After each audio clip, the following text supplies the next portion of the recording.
Salam Namaste, selamat datang di Tika Channel. Hai teman-teman, apa kabar semua? Semoga dalam keadaan sehat dan bahagia. Nah, hari ini kita akan bahas tentang filsafat hedonisme. Apa sih?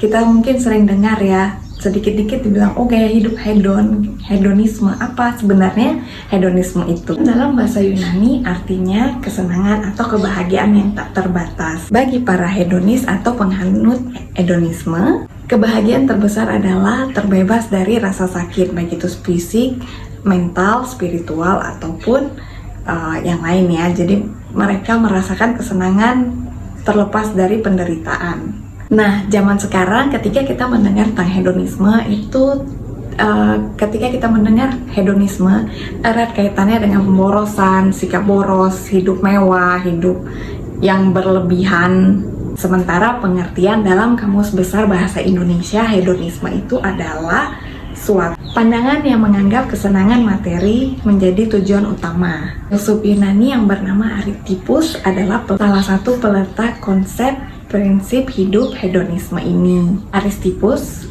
meletakkan pandangan tentang hedonisme ini berdasarkan dari pertanyaan yang dilemparkan oleh Socrates. Hedonisme menurut Aristippus hanya ada dua hal, penderitaan dan kebahagiaan, dan teori ini kemudian dikembangkan oleh Epicurus. Jika Aristippus meletakkan kebahagiaan pada kesenangan fisik, Epicurus meletakkan kebahagiaan pada lebih kepada mental, emosional. Di kebahagiaan menurut Epicurus tidak terganggu dengan adanya rasa sakit secara mental ataupun emosional, fisik. Selain kebahagiaan terbesar adalah kebebasan dari rasa sakit maupun penderitaan. Dan tidak hanya itu, Epicurus juga lebih menekankan kepada kebahagiaan mental. Jadi sudah jelas ya apa itu hedonisme alias penganut hedonisme. Mereka-mereka yang menghindari rasa sakit ataupun konsekuensi munculnya rasa sakit demi kebahagiaan dan kesenangan yang natural dan memang diperlukan. Dalam praktik etik, paham ini dipercaya bahwa semua orang di dunia memiliki hak untuk melakukan apapun dengan tujuan mencapai kebahagiaan. Lagi pula, hedonisme percaya bahwa kesenangan dan kebahagiaan seseorang haruslah jauh lebih banyak dan melimpah ruah dibandingkan dengan rasa sakit. Nah, kalau begitu, bukankah sesungguhnya hedonisme bukan paham soal menghambur-hamburkan uang?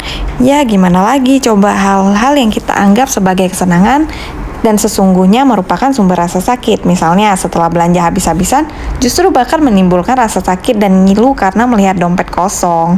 Benar tidak? Juga dengan munculnya beragam aktivitas dan sarana entertainment saat ini, gaya hidup hedonisme menjadi salah satu masalah umum yang muncul di masyarakat. Karena kebanyakan orang yang menerapkan gaya hidup ini cenderung menghabiskan uang lebih besar daripada pendapatannya. Hedonisme tidak hanya berfokus pada kesenangan dan kepuasan fisik saja, tetapi juga pemenuhan rohani dan spiritualitas. Dengan begitu, manusia akan mendapatkan kesenangan fisik dan kebebasan jiwa dari kegelisahan.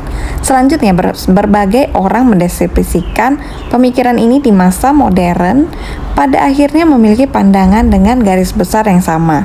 Sepakat bahwa hedonisme adalah pandangan seseorang yang berusaha hidup untuk mencari kesenangan sebagai tujuan utama, terutama untuk dirinya sendiri. Dengan paham seperti ini, memberikan dampak pada orang lain dan lingkungan sekitar. Nah, dampak yang muncul dari perilaku hedonisme ini cenderung memberi kesan negatif seperti individualis, juga menganggap diri sendiri lebih penting dari orang lain, menjadi konsumtif, kebiasaan memberi barang yang tidak dibutuhkan berdasarkan kesenangan semata, jadi lebih egois yang merupakan buntut dari individualisme, kurang memiliki rasa tanggung jawab. Salah satu yang paling parah menjadi terbiasa korupsi, entah itu waktu, uang, tenaga orang lain, karena untuk mendapatkan keinginannya dengan segala cara.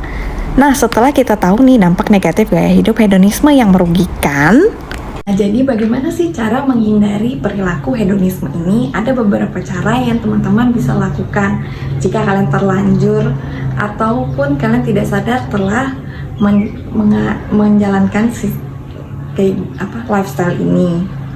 Cara yang pertama, buat anggaran keuangan sehingga kamu tahu seberapa besar yang bisa dibelanjakan dari penghasilan yang sudah dialokasikan untuk biaya hidup sehari-hari seperti makan, transportasi, rumah, listrik, air, dan lain-lain.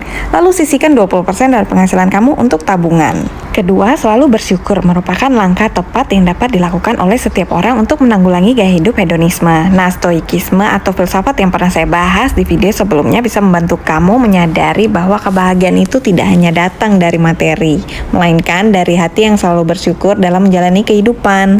Gak batasi diri untuk melakukan self-reward yang justru kerap menjerumuskan banyak orang dengan gaya hidup hedonisme.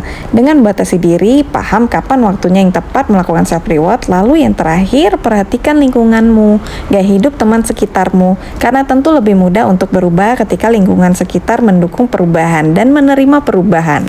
Nah, itu dia teman-teman seluk-beluk hedonisme. Semoga informasi ini bermanfaat. Terima kasih. Jangan lupa tuliskan di kolom komentar jika kamu setuju atau malah memiliki pandangan yang berbeda. Sampai ketemu di video selanjutnya.